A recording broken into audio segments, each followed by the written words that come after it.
Hi guys, welcome back to Archaeology and Travel with Zorica. Today I will cover one of the most important aspects of democracy in ancient Athens, the Ostracism. Stay tuned if you like learning interesting things. Ostracism is a practice instituted in the 6th century BC in Athens, which was in use till the last quarter of the 5th century BC. I would note here that the practice of ostracism is attested in other Greek poleis like Argos, Miletus, Syracuse and Megara. Before I start dealing with mechanism of ostracism, let's see the historic background that shaped Athenian society to start using it. The most important process for Athenian society was synoekia. Synoekia was a process of political unification of entire Attica. It took them 200 to 300 years to accomplish the unification process. In the 9th or 8th century BC, Paralia joined the union. Paralia is a coastal part of Attica. The next was Diacria, a mountain region on the North Attica. The strongest resistance was provided by inhabitants of Eleusis on the southwestern part Attica. Eleusis was autonomous even during the 7th century BC. The most important source of information for the period I'm talking about is so-called Constitution of the Athenians, written by Aristotle. You can find some info about it at Herodotus, Thucydides, Diodorus Siculus and Plutarch. After unification process was completed, Attica was faced with many challenges. One of the characteristics of Athens in the 7th century BC was an agricultural society with minimal share of crafts. The aristocracy consisted of eupatrids, which were using any opportunity to enslave the rest of society. The second class of the Athenian society were geomori, a peasant located in the barely fertile Diacria. The third class of the Athenian society consisted of demiurgi, the craftsmen. It is believed that the division of Athenian society was made by mythical king Theseus. Apart from demos, there was a class of metikos, free immigrants without political and property rights in ancient Athens, because they were not members of Athenian tribes. Only members of Athenian tribes were allowed to participate in politics and to have land in Attica. Even though we have legends that mention the names of Athenian kings, we don't have any proofs that they actually existed. The last of Athenian king, Codrus, died to save Athens during the Dorian invasion in 1068 BC. It was believed that no other man was good enough to succeed him as a king of Athens. Aristotle, on the other hand, says that his son Medon succeeded Codrus as the Athenian king.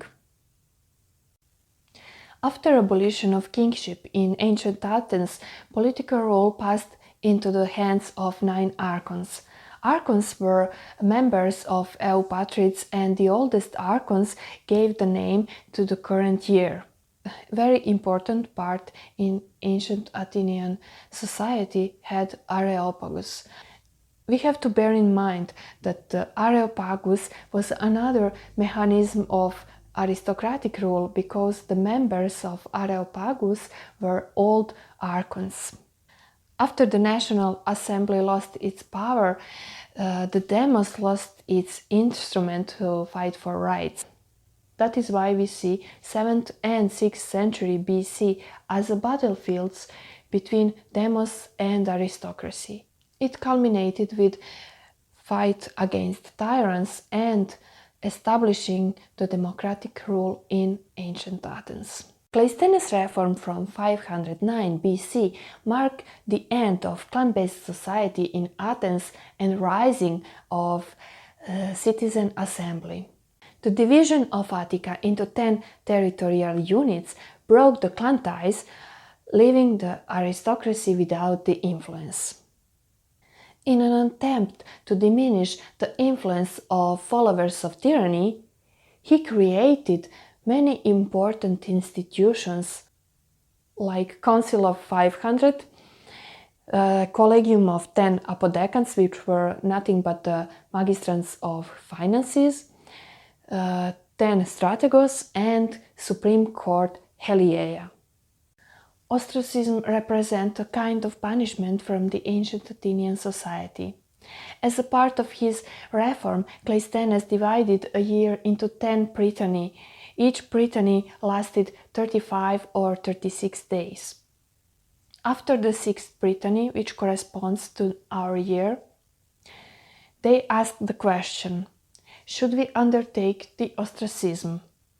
If the answer was positive, the vote took place during the 8th prytany.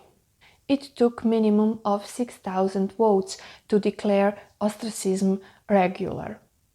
The candidate with the most votes on ostracons was banished from Attica for 10 years. He had 10 days to leave Attica.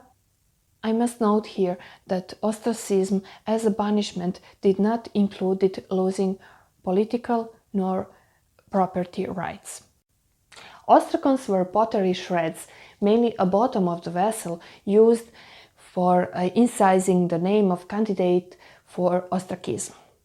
Now we have to bear in mind that not all the voters were literate and they needed a little help of those who can write. The question is, did they took the advantage of it? Between 509 and 416 BC, ostracism took place between 10 and 15 times.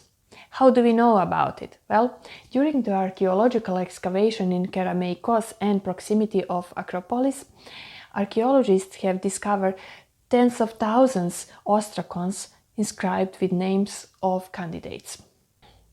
Archaeological excavation in proximity of Acropolis revealed 190 ostracons incised with Themistocles' name.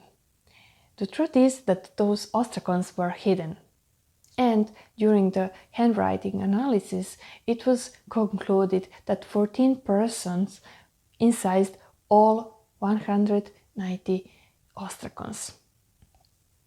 Some scholars believe that it is a proof of vote fraud. First ostracism took place in 487 BC, and that was Hipparchus, son of Harmos. He was ostracized due to his family ties to tyrant Pisistratos.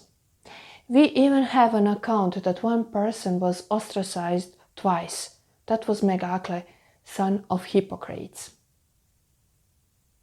Even the members of Cleisthenes' family were ostracized. The funny thing about banishment of Hyperbolus was the fact that he tried to expel one of his opponents, Nicias or Alcibiades. What happened next was absolutely epic. Nicia and Alcibiades joined forces and managed to expel the Hyperbolus. The account of this is found at Plutarchus. He states that people were tired of this practice and abandoned ostracism forever. The truth is that ostracism was not something new in the ancient Athens. A similar practice of exile existed before, but it included losing rights and property. That way, political power shifted greatly and destabilized ancient Athenian society, allowing tyranny to happen. Ostracism prevented a sudden change in political forces, stabilizing society and preparing ancient Athens for what comes next. I hope that you have enjoyed this video and that you learned something interesting. Also, if you have any suggestions about the subject of future videos, please comment down below in the comment section. You can subscribe to my channel by clicking the red button. Also, if you haven't visited my website archaeologyandtravelwithzorica.com, I strongly suggest you to do it. You will find many useful tips there. Thank you for your time and see you in the next video. Explore the world of archaeology and travel with me, and may the knowledge be with you.